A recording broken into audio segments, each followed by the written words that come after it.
À Saillé, tout à côté, le musée des Paludiers permet également de visiter les marais salants.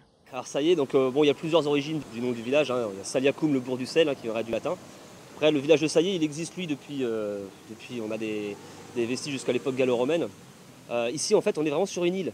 Donc le village a été construit sur cette roche qui était au cœur des marais, puisqu'on ne pouvait pas construire autour, vu qu'on était sur de l'argile ou voire de l'eau il y a bien plus longtemps que ça. Au tout début, on présentait vraiment les costumes, le mobilier, etc. de l'époque des paludiers. Nous, on va être vraiment plus sur le fonctionnement des marais salants et le métier des paludiers. On monte ça vue d'en haut, hein, donc on a une vue un peu panoramique ici sur la saline. Et ensuite, quand le temps le permet, si l'argile n'est pas trop humide, donc s'il n'a pas plu, on descend directement sur la saline, hein, ce qui permet de pouvoir aller cueillir la fleur de sel, et quand c'est la saison de récolte, devant les visiteurs, et puis de la goûter directement sur le marais.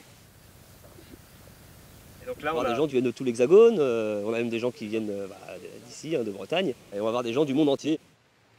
Depuis les années 70, on travaille toujours à la valorisation de la production des marais salants de Guérande, et c'est encore effectivement aujourd'hui notre rôle, à travers les visites qu'on propose, hein, de valoriser la production des paludiers bretons du pays guérandais. Ce qui est intéressant, c'est de connaître l'aspect qualitatif du sel de Guérande. Premier intérêt de la saline, c'est d'enlever des sels qui sont inintéressants. Entre autres, les carbonates. Carbonate de calcium, carbonate de magnésium, carbonate d'oxyde de fer. Évacuer tous ces sels qui vont cristalliser sur les phares. Ça sert à ça, les phares. Le second intérêt, ça va être la récolte artisanale.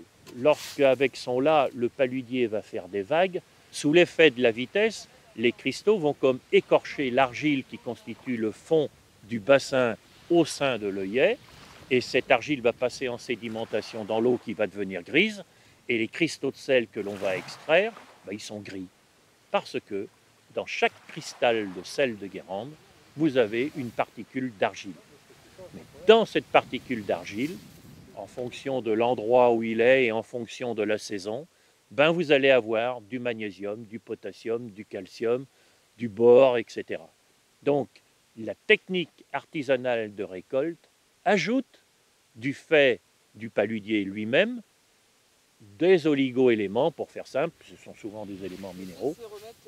Et c'est pour ça que si on a à choisir un sel, il vaut mieux choisir le sel de Guérande plutôt qu'un sel méditerranéen ou étranger ou un sel de mine, ce qui est encore pire. D'autant plus que, je peux très bien ne pas partager mon avis, mais à mon sens, l'achat du sel dans le budget représente quand même très peu de choses. Donc autant choisir la qualité quand même.